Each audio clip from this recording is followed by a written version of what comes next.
kalau saya injek uang ke sistem, apakah akan menimbulkan inflasi? Mulai besar. Anda dosen bukan? Dosen fakultas apa? Ekonomi. Buka lagi bukunya. Jadi gini, nggak apa-apa. Itu tapi pertanyaan bagus sekali. Orang, emang itu perdebatan di ilmu perekonomian. Nyetak uang atau menciptakan pertumbuhan ekonomi yang cepat, menimbulkan inflasi apa enggak. Itu debatnya namanya neutrality of money. Apakah uang netral apa tidak. Ada yang bilang, udah pakai rumus-rumus, ya netral. Artinya kalau Anda cetak uang, maka Anda akan mendorong inflasi, kira-kira gitu kan. Tapi enggak selalu seperti itu. Karena kalau seperti itu maka Bank Sentral Dunia nggak ada gunanya. Yang mereka kendalikan adalah uang. Kadang-kadang dicetak, kadang-kadang dikurangin. Untuk menciptakan pertumbuhan. Ada teori yang lebih bagus, yang lebih advance untuk menjelaskan apa yang terjadi di perekonomian. Mereka bilang gini, kira-kira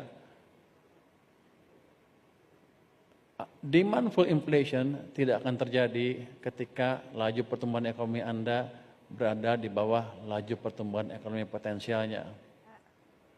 Indonesia berapa? Kalau kata orang-orang 5, kalau kata saya nggak cukup. Kalau 5 itu tidak cukup untuk menyerap usia tenaga kerja yang masuk usia kerja setiap tahun. Sekarang 5, kenapa penganggurannya turun? Karena kerjanya informal kan. Desain ekonomi nggak seperti itu. Kita nggak mau warga negara kita kerjanya di informal. Kalau bisa semuanya kaya di sektor formal. Jadi kita harus ciptakan pertumbuhan yang lebih cepat. Hitung-hitungannya berapa jadi potensial growth-nya. Untuk sekarang mungkin 6,7%.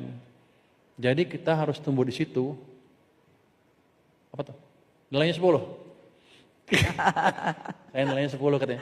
Harus tumbuh di sekitar di 6,7 minimal untuk menyerap tenaga kerja yang masuki usia kerja di sektor formal. Jadi saya bukan bicara tenaga kerja yang kurang terjamin masa depannya. Kita ngomong yang sektor formal yang terjamin masa depannya. Kayak gitu.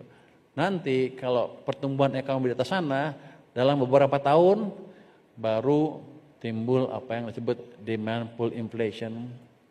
Kalau sekarang terlalu dini, karena selalu setelah krisis, kita nggak pernah tumbuh 6,5%. Jadi banyak tenaga kerja kita yang masih nganggur, atau kerja pun di sektor informal. Bahkan sarjana loh, banyak yang seperti itu. Jadi Anda nggak usah takut kita tumbuh terlalu cepat sekarang. Justru kita harus tumbuh lebih cepat. Supaya